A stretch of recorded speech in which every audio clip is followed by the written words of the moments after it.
Hello, it is Wednesday, December 7th, 2022 at 8:45 a.m. Eastern Time. I'm Mitch Miller. This is my video journal. I've been systematically challenging the United States military to a pistol duel, a non-lethal pistol duel, or wrestling match. So we'll start with that. We're on to the rank of sergeant. If you've achieved the rank of sergeant in the United States military and any of the equivalent in any of its branches, I challenge you to a duel using non-lethal paintball gun, compressed air, paintball gun, dueling pistols. Since we do not have these prototypes, we will revert to a wrestling match using scholastic rules. If you win the duel, you will delay me challenging the next rank down in the military by 6 months, and you will receive a piece of my art valued at millions of dollars, at least thousands of dollars. If I win the duel, you must find money in your budget to fund my smart weapons company tasked with developing these non-lethal paintball pistols and distributing them strategically to hypothetically the United States population or the world population. If you cannot get approval of that budget, you must use your own personal money to fund the company, and in return you will receive a stock certificate giving you partial ownership of the company and or a piece of my art valued at whatever it's valued at. That's all I have to offer at this time. If you ignore, deny, or otherwise shirk this challenge, you are first and foremost a coward, and secondly, the blood and death of any military action around the globe is on your hands for not validating and justifying this form of modern warfare, a form of warfare that values hand-to-hand combat skills and marksmanship skills to coordinate troop movements and other situations having to do with warfare. These are two skills taught to almost every military employee around the globe universally. So now we have that out of the way, I want to talk about a plan of action. I think this is the best bet going forward the next several months.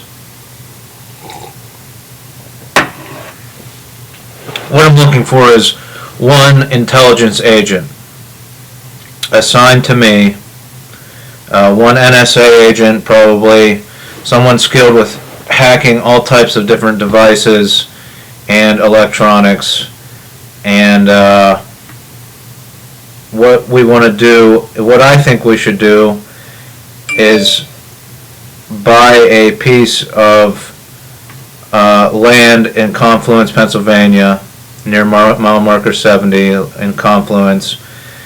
And it's as simple as buying a piece of land, and the government could do this, and put 2 FEMA trailers on there, one for me, one for the federal agent, and then we could have a military-style tent with a heating supply in there, where we could have people that work at the Pentagon, military leadership, drive up from DC, and we can check out their vehicles to see how hackable they are, start documenting that on a camera that uses tapes, doesn't connect to Wi-Fi, and while we're doing that, the person that drives up from DC, we can hop on our Harley electric bicycles, ride out to mile marker 70, and check it out, see what we can do there. Start scoping out the situation. So that's my suggestion, but that might be better for warmer months.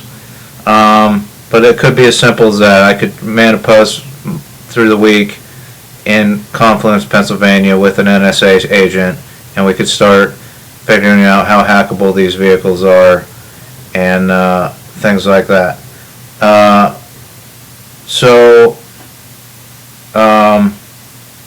But here's another suggestion.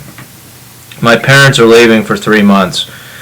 My mom will be back the first week of February, but other than that, mid-January through at least mid-March, end of March, my parents are going to be in Florida. They have a 3-bedroom house and a garage that we can heat with a torpedo heater. So what I'm suggesting is that, and I'm sure they're going to shut off their internet and cable, so I can unplug all the electronics on that property. Someone could drive up from the Pentagon, military personnel, and drive up from DC on Monday, get in Monday night. If you want to use the cover of nightfall this time of year so that your vehicle's not spotted. I'm talking about these military personnel's personal vehicles. Let's start because they probably drive a fleet vehicle for work. The personal vehicles that they purchase, let's start documenting them. Drive up from DC. We'll get it into the garage so nobody around Utica notices at night. And then,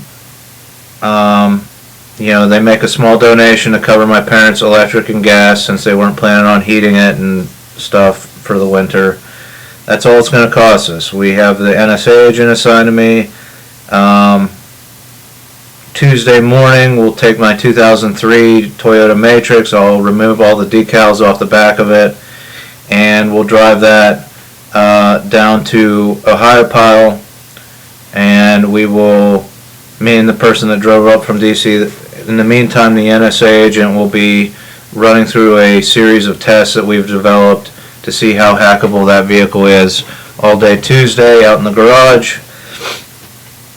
Meanwhile, me and the military personnel will hike down to mile marker, in case there's snow, you can't ride bikes, hike down to mile marker 70, check out the situation. If there's snow down, we're not going to create tracks up into the woods to draw attention to that location, but we can still go down and see the mile marker and kind of scope things out a little bit.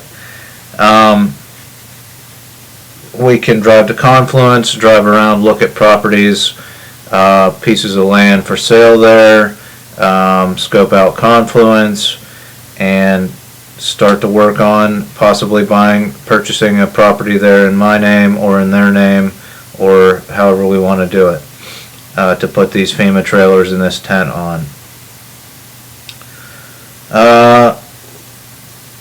So then we come back Tuesday night. We get a briefing on the hackability of the vehicle from the NSA agent, and then Wednesday, again, we have 3 bedrooms. Everybody, it's taken care of there. Wednesday morning, we document the hackability of the vehicle on a camera that uses tapes. And I type up a report on hypothetically a computer that doesn't have any Wi-Fi capabilities, and the military personnel takes the tape back to the Pentagon on Wednesday night or Thursday morning. And so I thought about this also, that the NSA agent, if they're positioned in Washington, D.C., could ride up with the military personnel on Monday and head back to D.C. on Thursday. We can do a vehicle a week, get 5, 6, 7 vehicles documented. You can see what this process looks like very cheaply, and see if you want to use me to document the rest of these vehicles. Also, what I forgot to mention is if you need to speak candidly and you don't trust that my Toyota Matrix is not bugged through the radio system, the old 2003 radio system, I will wire in a kill switch for the speakers into my Toyota Matrix, so we can manually switch a switch, and there will be no electrical circuit going to those speakers, so that we can speak candidly. I would recommend every vehicle that a military personnel owns has these kill switches. I will watch hours of video on how to pull apart the audio equipment in these newer vehicles, and I know electrical circuitry, so I can wire a kill switch into the glove box. And so that's the other thing we could do on Wednesday, is wire the kill switch, so then again you might not head back till early Thursday morning if you're trying to be under nightfall. Wire the kill switch in that allows people to speak candidly in their vehicle. Now, if there's a microphone in that audio head unit, obviously we're not going to be able to bypass that. But it will allow the audio equipment to be turned on and functioning, but the electrical circuit to the speakers will be cut off manually. Also, if there's phones in the vehicle, those obviously have microphones, so you will be recorded or hypothetically hacked on that, and if the phone syncs up to the head unit, so on and so forth, but most people know that. So that's what I'm recommending. Before anything takes off in my other career paths that I've laid out, podcaster, artist, musician, I would recommend that we do this and take a year and start documenting these vehicles for military personnel, and we'll have record of how hackable these vehicles are. You'll have my report, and you'll have the video evidence of us hacking into different components of the vehicle. That one copy will go back to the Pentagon for them to form their own report, hypothetically. I will not make a copy, but I would like to reserve the right to access that video data at some point in the future.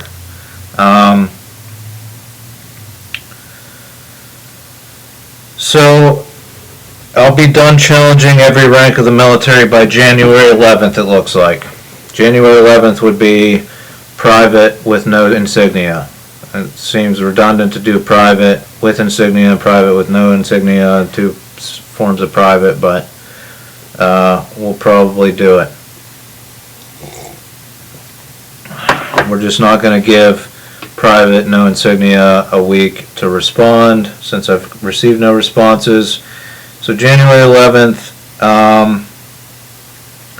that's the deadline we're looking at to put forward this program that I'm talking about.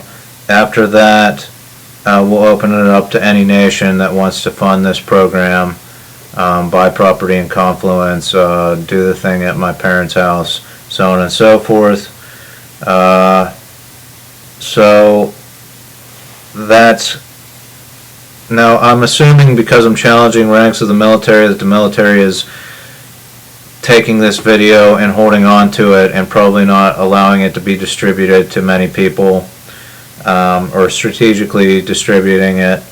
What I ask from the military is, after I'm done January 11th, so the January 18th or whatever, that video where I open it up to any nation, I ask that, or any time after January 11th, that I make a video that does receive wider distribution, looser,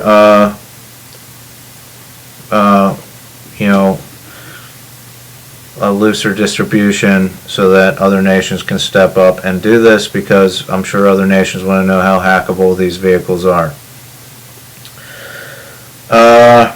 So if you don't act, that's what we're looking at. I have printed a copy of the International Peace Treaty, which is published on my website, mitchformayor.com.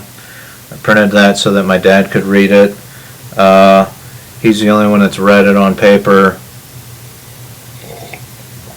He said a lot of good ideas. What I'm going to do is, on the 11th or thereabouts, I will send the paper copy along with some kind of either handwritten or printed letter to the Pentagon so that they have a copy, and I'm just basically going to say, here's this, and I have some ideas on how we could implement it. If you'd like to contract me or hire me, I'm available. So that'll be that. So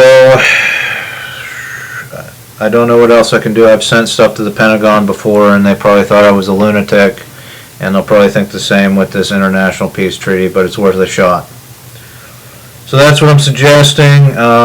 Contact me, assign me an NSA agent, and we'll work on documenting these vehicles for the military and make sure that the military leadership is not hacked, that they can have private conversations. If they get a call on the phone, they can shut the speakers off in their vehicle and have that conversation, so on and so forth. So contact me. Thanks for watching.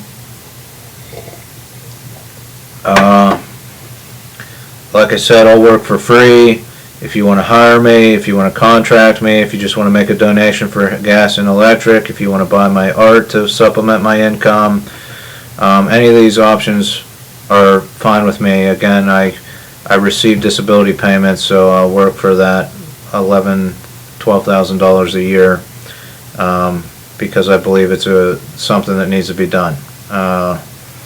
So minimal budget to start documenting these vehicles. I highly suggest it, and I hope that the military acts by January 11th. Thanks for watching, and join me next week when I talk about something else, I'm sure. Probably machine learning and why I was contacted by supercomputers. Thanks.